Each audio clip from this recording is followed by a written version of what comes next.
America से लौटे अभिजीत दीपके का एयरपोर्ट पे हुआ ग्रैंड वेलकम। जंतर मंतर पर आंदोलन की आसानी से मिली परमिशन। और जब पत्रकार ने पूछा कि आगे इतना खास स्वागत क्यों, जवाब आया, हम बीजेपी की बी टीम हैं। दीपके, आपका वो सवाल, मैंने वो सवाल पूछा कि एयरपोर्ट से लेके इतना वेलकम आपको मिला जी, इसकी कोई खास वजह? सर इसको तो मैं इसका क्योंकि हम लोग बीजेपी की बी टीम में से, इसलिए हमको इतना वेलकम मिला। आखिर इस मजाकिया बयान के पीछे क्या है पूरी पॉलिटिकल कहानी, आइए जानते हैं। नमस्कार दोस्तों, मैं हूं प्रार्थना और आप देख रहे हैं आपके। दरअसल ये पूरा मामला कांग्रेस जनता पार्टी यानी बीजेपी के फाउंडर और नेशनल कन्वेनर अभिजीत दीपके से जुड़ा है। नीट और एग्जाम रिलेटेड इश्यूज को लेकर हुए स्टूडेंट मूवमेंट के बाद अभिजीत दीपके और उनकी टीम लगातार चर्चा में रही है। अब एक बार फिर उनका नाम सुर्खियों में है, लेकिन इस बार वजह है उनका एयरपोर्ट वेलकम और इसके बाद सामने आया एक मजेदार पॉलिटिकल स्टेटमेंट। अभिजीत दीपके से एक कार्यक्रम के दौरान पत्रकार ने सवाल किया कि जब वो अमेरिका से वापस आए तो एयरपोर्ट पर उनका इतना ग्रैंड वेलकम क्यों हुआ, सरकार की तरफ से इतना अच्छा स्वागत कैसे हुआ और जंतर मंतर पर उन्हें इतनी आसानी से प्रोटेस्ट करने की परमिशन कैसे मिल गई, जबकि कई दूसरे ऑर्गेनाइजेशंस को ऐसी अनुमति मिलने में मुश्किल होती है।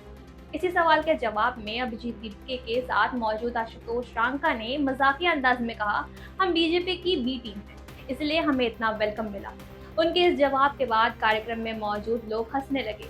अब ये स्टेटमेंट भले ही मजाक में दिया गया हो, लेकिन पॉलिटिकल एंगल से देखें तो इसने कई सवाल खड़े कर दिए हैं, क्योंकि सीजेपी खुद को यूथ और स्टूडेंट इश्यूज से जोड़कर मूवमेंट बताती है और सरकार के खिलाफ कई मुद्दों पर आवाज भी उठाती रही है। ऐसे में उसके ही एक प्रमुख चेहरे का बीजेपी की बी टीम वाला बयान नेचुरली पॉलिटिकल चर्चा का विषय बन गया। हालांकि इस बयान को बीजेपी के साथ किसी ऑफिशियल कनेक्शन या प्रूफ नहीं माना जा सकता। उपलब्ध रिपोर्ट में इसे आशुतोष रांका का मजाकिया जवाब बताया गया है, यानी इसे सीधे तौर पर सीजेपी और बीजेपी के बीच किसी गठजोड़ की पुष्टि मानना सही नहीं होगा। अब अगर पूरे पॉलिटिकल बैकग्राउंड को समझे तो सीजेपी ने एग्जाम इरेगुलरिटीज और स्टूडेंट कंसर्न्स को लेकर आंदोलन किया था।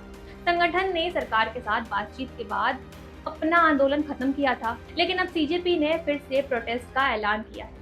संगठन के मुताबिक 5 सितंबर को दिल्ली में इंडिया गेट से दिल्ली पुलिस हेडक्वार्टर्स तक विरोध मार्च निकाला जाएगा। इस मार्च में उन छात्रों के परिवारों के शामिल होने की बात कही गई है जिन्होंने एग्जाम्स रिलेटेड घटनाओं के बाद अपनी जान गंवाई। यानी एक तरफ सीजेपी सरकार पर सवाल उठा रही है और दूसरी तरफ उसके नेता का बीजेपी की बी टीम वाला बयान पॉलिटिकल डिबेट और इंटरेस्टिंग बन रहा है।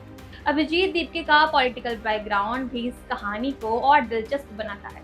उन्होंने बताया कि वो कभी आम आदमी पार्टी के साथ भी जुड़े थे और उस समय पार्टी के सोशल मीडिया से जुड़े काम भी देखते थे।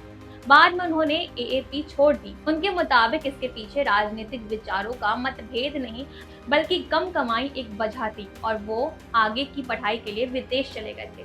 अब सवाल यही है कि क्या बीजेपी की बी टीम वाला बयान सिर्फ एक जोक था या इसके पीछे कोई पॉलिटिकल मैसेज भी छिपा है।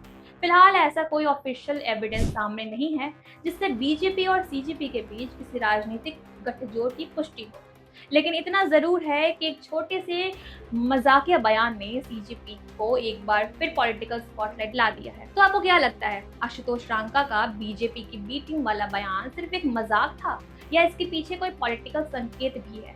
अपनी राय हमें कमेंट करके जरूर बताइए। ऐसे ही इंटरेस्टिंग पॉलिटिक्स, करंट अफेयर्स और वायरल न्यूज स्टोरीज के लिए आपकी खबर को लाइक, शेयर, सब्सक्राइब करना बिल्कुल ना भूलें। मैं हूँ प्रार्थना, मिलती हूँ आपसे अगली वीडियो में। नमस्कार।